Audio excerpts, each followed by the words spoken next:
real too, Miss Sism. The way Destiny just popped off with her little dance after I announced the result, that was so ignorant. And then you followed up and showed me where she learned it from. Come on with this. With you when we had my child. I was not with you. No, yes, I was there with my child. I couldn't do it for yes, I admit that I was not a good parent person. I admit that. I'm not saying that. Today, the spotlight is on Miss Stanley, who's dragging her former fling, Mr. Williams, to court for a paternity test. She's claiming that he's not the father of her 3-year-old son, Ryan Alexander. But hold on tight, because Mr. Williams is ready to fight tooth and nail for his rights as a father. Miss Stanley, you have dragged your former fling, Mr. Williams, to court for a paternity test to prove he did not father your 3-year-old son, Ryan Alexander. You admit to being intimate at the time of conception, but say today's results will prove your son does not have his DNA. Is that correct? Yes, Your Honor. Oh, and did I mention there's an Aunt Mary in the mix? She's got some spicy evidence to show that Ryan Alexander is indeed Mr. Williams' biological child. This is going to be one explosive episode, folks. Things are heating up. Committed relationship? This was more like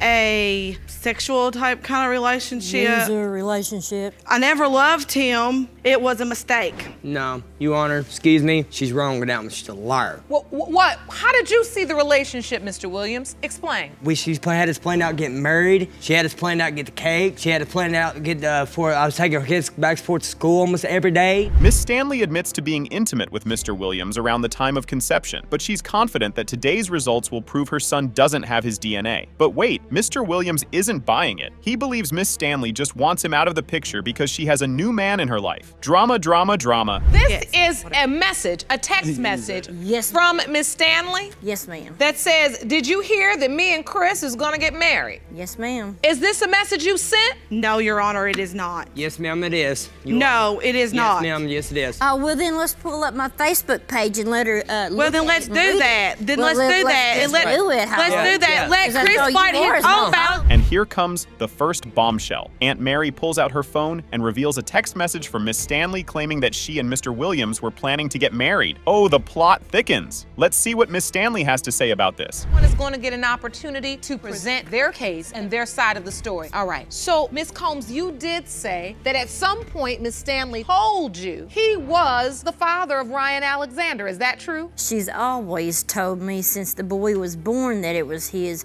There was not a question that he belonged to somebody else. I have proof there again of... Miss Stanley, your Facebook messages don't lie, my friend. Looks like someone's caught in a web of lies. Aunt Mary isn't backing down either. She presents another message from Miss Stanley, praising Mr. Williams as a good father. Oh, the tangled web of deceit. Miss Stanley, you've got some explaining to do. As a child, and they both look identical, so... Let me see that evidence, please, ma'am. Chris came to me and asked me if I thought he belonged to him because everyone else kept saying it wasn't. And with the pictures, I said, yes, it does. I said, don't listen to everybody else because people are just going to say what they want to say. I said, but that boy belongs to you because he looks identical to Chris. And so this is a picture on the left is Ryan Alexander. Miss Stanley is really grasping at straws here. But let's not forget the most important factor in all of this, the adorable 3-year-old Ryan Alexander. Mr. Williams claims that Ryan Alexander is the most important person in his life, and he's ready to prove that he's the father. But Miss Stanley isn't budging. She's adamant that Ryan Alexander is not his child. The tension in that courtroom must be palpable. He is Ryan Alexander's father. Did you ever say that? No, Your Honor, I did not. Your Honor? How did he come to this conclusion? Because he is very, very excessive with me. He follows me everywhere. If I'm at a grocery store, he would follow me with me not even... All right, folks, let's take a breather and meet Mr. Jennings, Miss Stanley's boyfriend. He's been stepping up and being a father figure to Ryan Alexander. What a guy. But will his presence affect the outcome of the DNA test? We'll find out soon enough. He is his father, the ex. Has he played a role in Ryan Alexander's life? No, Your Honor, he has not. He has not. Who's stepping in now and helping with Ryan Alexander and being the father? My boyfriend. Your boyfriend is. I'd like to hear from you, sir. Will you stand? All right, the moment we've all been waiting for, the DNA test results. Will Mr. Williams be proven to be Ryan Alexander's biological father, or will Miss Stanley's doubts be confirmed? Oh, the suspense is overwhelming. Mr. Williams, you are not his father. Oh. Thank you. I appreciate it, Your Honor. Thank you very much. I know that wasn't the news you wanted. But hey, it's okay. I can move on my life. I don't want to. Well, A vehicle doesn't make your life. Let's stop arguing. All right, buckle up because we're diving into the Chaplin v. Jackson case. It's a battle between Mr. Chaplin and Miss Jackson, and let me tell you, things get heated. Get ready for some serious drama, folks. Your son because you're furious with your former friend, the defendant, who went behind your back, slept with your son, and is now claiming he fathered her child, even though you know she was sleeping with many more men. Is that correct? Yes, Your Honor. So, here's the deal. Miss Jackson admits to sleeping with Mr. Chaplin, but she claims he's a deadbeat who hasn't done anything for their 3-month-old daughter, Melanie. Oh, the accusations are flying already, and we're just getting started. Also, throughout the entire time, I've known her to talk to several other men. So you know she was talking to several other men? Yes, ma'am. Just talking? You gotta do more than talking to make a baby. Oh, yeah, well, whenever we used to hang out or whatever, she had multiple people coming around. You know, a guy was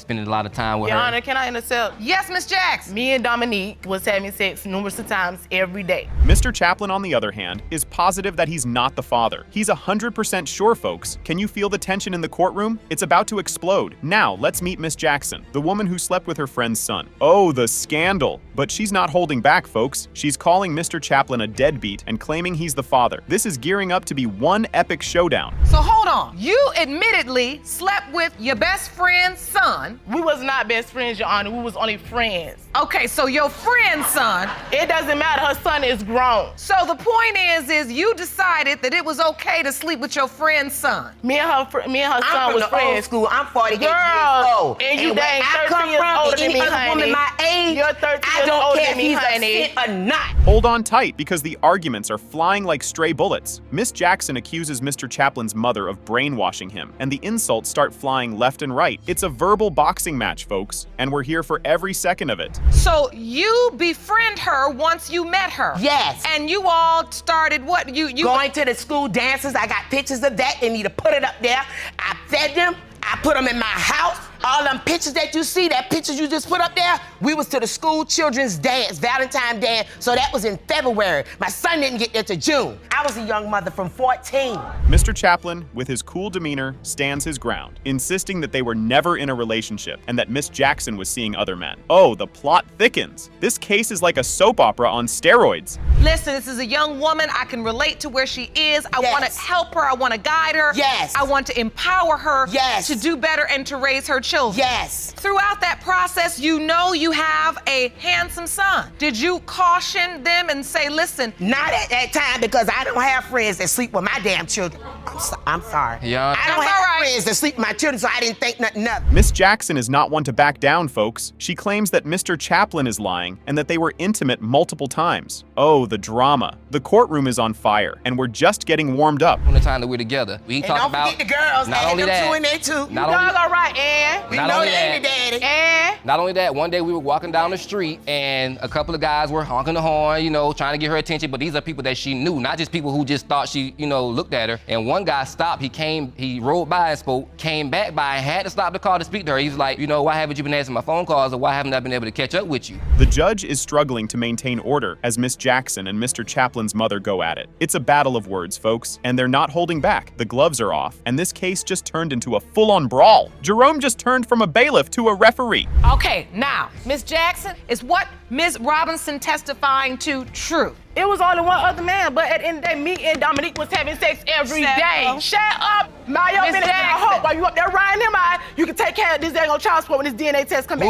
today. That's what you looking for. You, It's child support. I ain't saying what You, I ain't grandma. slept with All right, you. well, but shut up then. Okay, However this goes, can we take a moment to appreciate the sheer audacity of Miss Jackson? Sleeping with her friend's son? That's some next-level drama, folks. We're here for the tea, and boy, is she serving it up. You get a blood test, and I ain't got no problem with taking in none of mine or taking care of none of mine. But until then, I know who she was First of before all, he I don't asked need her, before you he to met take her. care of her, So honey. therefore, I got a I problem. don't need you to take care You of nothing. understand? I don't need you And to then take care of she Melanie, blasted me honey. on Facebook and put a whole bunch of foolishness up there with my name in it, trying to bet. All this is about embarrassing me. All right, folks, this is the moment we've all been waiting for. The DNA results are in, and the tension in the courtroom is palpable. Can you feel it? Is Mr. Chaplin the father, or is there another twist waiting for us? Get ready for the biggest plot twist yet. Mr. Chaplin, you are the father. Oh, thank you. I see the emotion in your face. What are you feeling, Miss Jackson? Man, I'm just like, I went through 3 months and they keep on putting all this mess in his way, and I told him, regardless of the possibility that's your child, he told me he could not make no kids. My baby is here, that's your child, honey. What you gotta do, let your mama be a grandma. All right, folks, we've got a good one for you. Let's dive right into this roller coaster of a case. We've got Mr. Buchanan, who's been down this road not once, not twice, but 3 times. That's right, 3 different women have claimed he's the father of their babies. Talk about a dad in demand. You say this is the 3rd time a woman has claimed you are her child's father. The first 2 times, DNA testing proved you were not the father. And you now doubt your girlfriend, Miss Stembridge's 6-month-old daughter is yours. The first 2 times, DNA testing proved he wasn't the father, but now he's got doubts about his current girlfriend, Ms. Stembridge's 6-month-old daughter. It's a never-ending cycle of baby mama drama. She had a store. We took Eric up to the store. He was in the back seat already drunk. Jessica went in to go get his beer, which, I mean, why are you getting him beer? You know what I'm saying? He could have got it himself, Your Honor.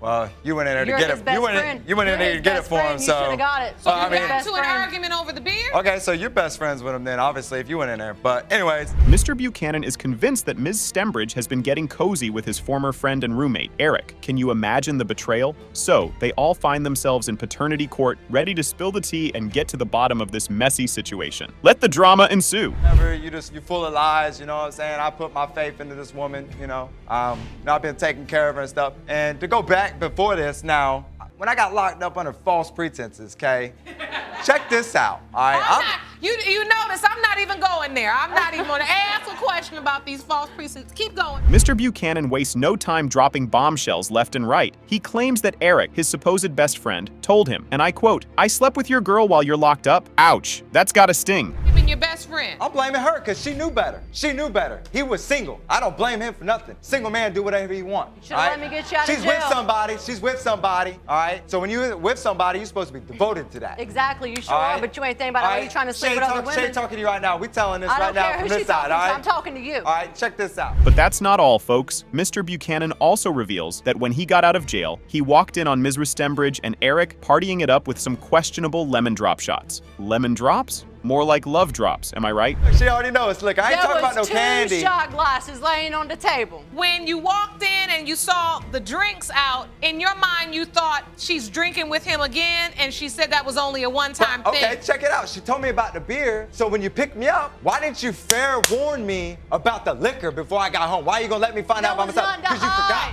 The tension is rising as the accusations fly back and forth. Ms. Stembridge denies everything, claiming that Eric made up the whole story to cause trouble. But can we really trust anyone in this courtroom? Hey, I didn't want you to say you know what I got? You know what I got that night after I drank lemon drops with her? I don't want to know. All right. So what do you think Eric got when they drank lemon This drops guy first is time? weird. So wait a minute, Mr. Buchanan, so you're basically saying that these lemon drops are an aphrodisiac for your girlfriend. Oh yeah. So you don't need her to be drinking lemon drops with anybody but you. Oh yeah. To add fuel to the fire, we've got a witness, Ms. McNeil, who claims she saw Ms. Stembridge in a compromising position with Eric. Booty in the air, y'all. This courtroom is heating up faster than a lemon drop shot. This girl right here, all right, had my back since. Why you mad, Jessica? Had my back Why? since day one. I ain't talking to you. Well, good. Had my back since day one. Well, go be Ms. with her then. McNeil, Go be with her. come on, up to the please. podium, please. Now, Mr. Buchanan says that you witnessed firsthand. Yes, ma'am, I some did. The arguments intensify. It's clear that trust is at an all-time low. Mr. Buchanan just wants the truth, but can he handle it? The two are in a full-on bout with their words. And if things don't de-escalate, Jerome could have more work on his hands than he bargained for. That's a Put lie. pictures in his Look, phone. look. Pictures in his phone.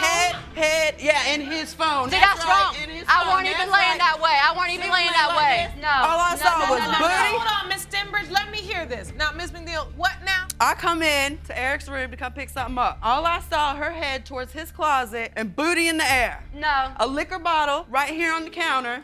I took a shot myself. Fast forward to the pregnancy test. Ms. Stembridge is claiming she's pregnant, and Mr. Buchanan is torn between his doubts and his love for the child. Will this baby finally bring them some clarity, or will it just add more fuel to the drama fire? I've never That's known. all right. I've never known Heather to never come over to Eric's house and not come in his bedroom. That's right. Every time when I was staying there, she's always came in his bedroom. To show up at Eric's house. Ask him. did. I won't You call. did. I showed up one time and she was there. They wouldn't open the door. That's why she claimed she ain't never seen me. Closed. And The then when she front came, door. They wouldn't let me in the house because you was in there. Let's move on. Host, the moment of truth has arrived. The DNA results are in, and the tension in the courtroom is palpable. Will Mr. Buchanan be the father he hopes to be, or will his doubts be confirmed? Let's find out. Mr. Buchanan, you are her father. Thank you. Thank you. They ran out of lemon or you already. Thank you. Thank It's you. obvious that you're happy and you're pleased. Yeah. All right, folks, let's meet two feisty ladies. We've got Miss Taylor and Miss Johnson, both claiming to be pregnant at the same time with Mr. Barber's babies. Talk about a love triangle gone wrong. They're here united to confront Mr. Barber and demand some answers. Let the showdown begin. Miss Taylor and Miss Johnson, you both claim that you were pregnant at the same time with the defendant, Mr. Barber's children. Yes, Your Honor. You argue that he has not been a father to your kids and refuses to support them, but takes care of his other child. Miss Taylor is up first, suing Mr. Barber for $3,608 in childcare expenses. She means business, folks. She's not holding back one bit. Look at her go. Phew, Miss Taylor is on fire. She's not mincing her words, that's for sure. But wait, here comes Mr. Barber with his defense. You counter that the only reason you can't support the children you have with Miss Taylor and Miss Johnson is because they ask for too much money and they create too much drama. So that's quite a defense. Now, Miss Taylor, Yes, you're right. why do you believe he supports his other child and not yours? I believe that he supports his other child because he's still sleeping with his other child's mother. Mr. Barber thinks these ladies are just after his money. He claims they create too much drama and ask for too much. Oh boy, he's not making any friends here today. Drama, drama, drama. These ladies are not holding back. But hold on, folks. Things are about to take a wild turn. Mr. Barber, you wholeheartedly admit that you are the father of all the children. Yes, ma'am. So if I saw the birth certificates, I have signed every single one of them. Miss Johnson, Yeah, he's on mine. Is he on yours? On mine. Miss Taylor drops a bombshell. She reveals that Mr. Barber was sleeping with his other child's mother while she was pregnant. Oh no, he's been playing the field. Oh snap, Miss Taylor is not holding back. She's calling Mr. Barber out for his player ways. This is getting intense. Called him and told him that I was being induced. He came, he stayed for 24 hours. You know, when you get induced, you never know when the baby's gonna come. He stayed for the first 24 hours and he left. I called him and I said, I'm 10 centimeters, I'm getting ready to push. He didn't come. He didn't come. I had her by myself. I was there. I pushed that baby out by myself. Mr. Barber tries to defend himself, but Miss Taylor shuts him down. She's not having any of it. Whoa, Miss Taylor is not someone to mess with. She's taking control of the courtroom, folks. Judge Lake steps in to restore order. Phew, things were getting heated in there. Now it's time to hear Miss Johnson's side of the story. calm down. Bring it down a couple notches. I know you're upset. My past was not perfect. What I'm saying is, yes, I've done some things and I'm not perfect. No, I fall very short of that. But these women know that I love my children, and they know that. You don't show it. How don't I show it? I just took my baby out 2 weeks ago. Yeah, because For you you, didn't know what are you I was talking taking about? you to court. No, you know it had nothing to do with that. It had nothing to do with that. Miss Johnson is also suing Mr. Barber for $3,880 in childcare expenses. She's got her receipts and she's ready to take him down. Oh boy, Miss Johnson is not holding back either. She's got some serious accusations against Mr. Barber. This is a full-blown battle, folks. Judge of this court used to watching people in dispute, and you all make me uncomfortable watching you yell and scream. I can only imagine what a child would feel like. Because the truth is, we need to come up with a resolution for you all, because I can't have any children growing up hearing that nonsense every day. Mr. Barber tries to defend himself, but Miss Johnson is not buying it. She's standing her ground and demanding justice for her child. I made do whatever I had to do to get my son diapers. He bought my son 3 pairs of shoes and 3 outfits. That is so sad. You two were pregnant. Did you or did you not know anything about the other? I didn't know about her. Later on in the pregnancy, we did find out about each other. I found out about her on accident. I didn't know about her. She didn't know about me. He told us things about each other. Who? This courtroom is on fire. The tension is palpable, and the drama is off the charts. But what will the judge decide? Will these ladies get the justice they're seeking? Stay tuned, folks, because we're about to find out. Mr. Barber, seeing as though you have acknowledged this child, signed his birth certificate, you have a responsibility to share in those expenses. And for that reason, I am awarding Ms. Johnson the $3,880 she's requesting for this court judgment for Ms. Johnson. Cash, please. Do you understand? All right, folks, let's jump right into it. In this episode, we have a case that's all about teenagers having babies. We've got secret relationships, family feuds, and enough drama to last a lifetime. Buckle up, because things are about to get crazy. Case of babies having babies, teenagers. This is upsetting. With that said, Miss Sism, you and your teenage daughter, Destiny, are here to prove that Anthony Taylor is the father of your daughter's 8-month-old son, Osiris. Is that correct? Yes, Your Honor. Ms. Riley, you stand before me claiming that you are 100% positive your son is not the child's father. We start off with Ms. Sism and her daughter, Destiny, who are here to prove that Anthony Taylor is the father of Destiny's 8-month-old son, Osiris. They are absolutely certain, and emotions are running high. Ms. Sism is fighting tooth and nail for her grandson. But hold on, because Ms. Riley, Anthony's mom, is not convinced. You truly believe Anthony is this child's father? Yes, Your Honor. You've changed the course of your life by having this baby. Yes, Your Honor. Did your mother know you were having sex? No, Your Honor. When I would call Destiny on her cell phone, she'll say she's at her friend's house. So that's what I was believing. Oh boy, the moms are going at it. The tension is rising, and the drama is just getting started. Now let's meet the young lovebirds themselves, Destiny and Anthony. These teenagers thought they could keep their relationship a secret, but boy, were they wrong? Saying the same thing, blaming the opposite child. They had a plan. Destiny was gonna say, I'm going over to visit my friend. That's your daughter. Right. But really the whole time, She having sex with your son. That's both of them teenagers having sex. My point is That's the plot. And I didn't know. That's the plot. Sneaky, sneaky. Destiny and Anthony were getting up to some mischief under Anthony's mom's roof, and she had no clue. But wait, there's more. Anthony confesses that his desire to have a baby was all about leaving a legacy behind. Came around 2 weeks ago, and he was messing with another girl at the time. You saw Destiny walking with somebody else. Yes, another guy. So you never even thought that Destiny was having sex with your son. No, I didn't. Because you just thought Destiny and her group of friends were friends with your daughter. Yes. Now, to Mom, Miss Sism, you know it's Miss Riley's house where she's going to have. Whoa, Anthony wanted to leave a mark on the world before he left it. It's a sad way for anyone to think, especially someone as young as Anthony. Talk about teenage melodrama. This case just keeps getting crazier. With all the phone and cell phone having we got and all of this communication, Miss Sism, it ain't never a day in this world your daughter should be able to tell you spend the night over a friend's house. What friend? Who's the mother? Where's the number? I'm calling. Yes, I'm telling you this. Yes, No, I'm telling you this. one. Now, Destiny, where were you and Anthony having sex? In her house? Yes. Now, let's talk about the grandmas. Ms. Sism and Ms. Riley are locked in a battle, and it's getting intense. They brought their boxing gloves, and their fight is one for the ages. Literally, Ms. Sism accused Ms. Riley of neglecting her grandson, and Ms. Riley wasn't having it. The claws are out. These grandmas are not holding back. They're fighting tooth and nail for their grandchildren, and it's turning into a full-blown showdown. This is a birth certificate. My son ain't old enough to be doing all this. You believe she had you removed from the hospital strategically because they wanted to coerce your son into signing the birth certificate. You on the right today. One of her family members threatened us. So yes, I did, because my daughter ain't finna go through this with her. She young. I tried to call this woman and talk to this woman like a woman when she was pregnant. So don't sit up here and tell that lie. Just when things couldn't get any crazier, Judge Lake steps in to restore order in the courtroom. She's not having any of this drama. Judge Lake demands order and respect in the courtroom. She's the voice of reason in this chaotic mess. But will she be able to bring some peace to this family feud?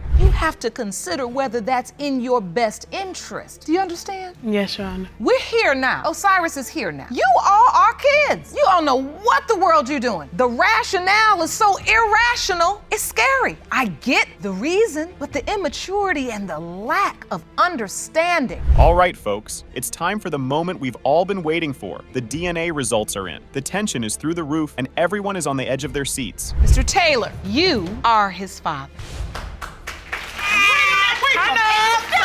About the most ignorant stuff I done seen in here in a long time. Sit down. Sit down. Miss Sism, you sit in that chair. Miss Sism, sit down. And Miss Riley, have a seat.